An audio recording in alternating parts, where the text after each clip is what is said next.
Bonjour, Père Fornos. Bonjour. Alors, vous êtes ici à titre de directeur mondial par délégation pour l'apostolat de la prière et le mouvement eucharistique des jeunes.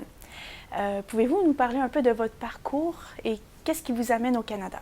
Je suis ici en tant que directeur mondial par délégation de l'apostolat de la prière pour découvrir et mieux connaître la situation de l'apostolat de la prière ici au Canada et en particulier au Québec et du mouvement eucharistique des jeunes.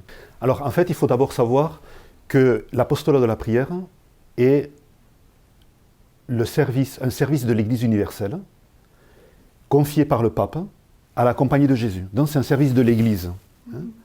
C'est confié à la Compagnie de Jésus, confié aux jésuites.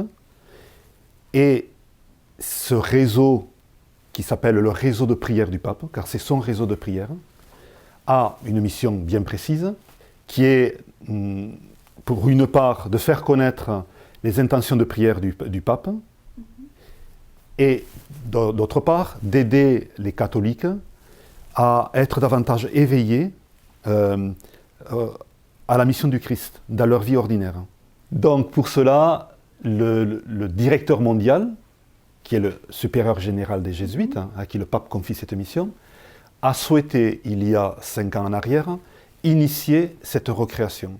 Et donc son délégué, avec d'autres directeurs nationaux ou coordinateurs continentaux, a mis en place un processus de réflexion, de discernement, de prière, pour essayer de retrouver l'intuition des commencements. Qu'est-ce que c'est que l'apostolat de la prière?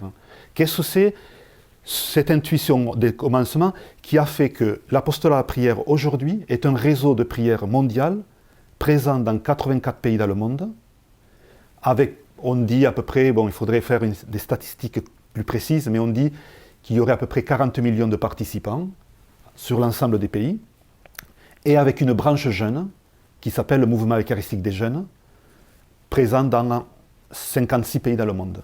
Voilà. Quelle a été cette intuition qui a conduit à cela? Et qu'aujourd'hui on essaie de retrouver dans ce processus de recréation pour aider les hommes et les femmes d'aujourd'hui à se nourrir de la profondeur de ce qui est proposé dans ce réseau. Donc, justement, vous avez évoqué que c'est un réseau qui existe depuis de nombreuses années. Pouvez-vous faire un bref historique de l'apostolat de la prière? Pourquoi ça a été confié aux jésuites? Ça a été confié aux jésuites parce que c'est les jésuites qui l'ont initié en 1844. Il faut avoir à l'esprit que nous sommes quelques années après que la Compagnie de Jésus, les jésuites, aient été rétablis dans l'Église. Ils ont été supprimés, c'est, je crois, le seul ordre religieux à avoir été supprimé.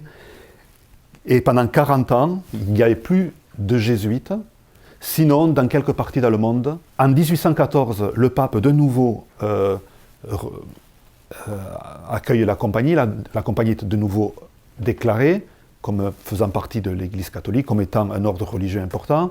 Et du coup, les jésuites recommencent à être présents. Et la première chose qu'ils font, c'est partir en mission dans d'autres continents. Et en particulier en Inde, dans le sud de l'Inde. Et donc, ces jésuites-là écrivent à ceux qui sont en formation encore, aux étudiants, sur ce qu'ils vivent dans la mission, sur les rencontres qu'ils font, sur la culture.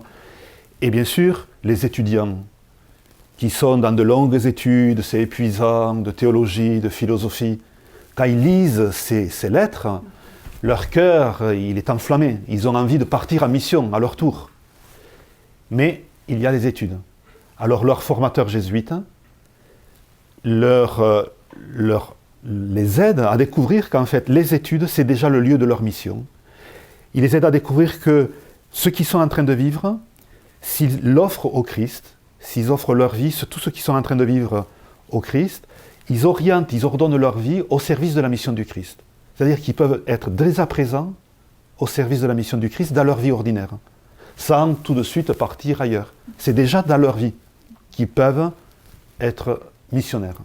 En tout cas, à un moment donné, fin du 19e ou début du 20e siècle, un des papes a demandé que l'apostolat de la prière devienne un service de l'Église universelle. Voilà, donc nous, on est un service du pape. Donc du coup, nous préparons des suggestions après un discernement assez long où on reçoit des suggestions de tout le réseau mondial, on reçoit des suggestions aussi des services du Vatican, d'Icaster, etc.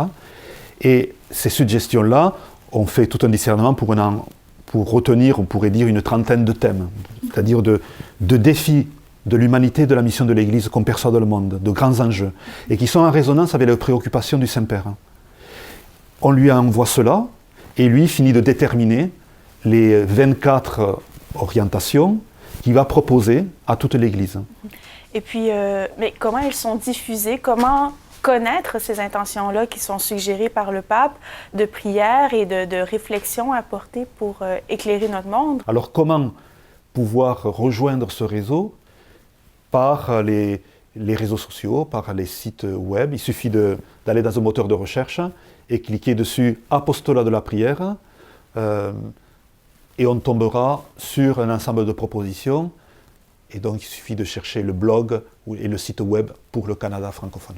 Merci beaucoup, Père Fornos. Merci à vous.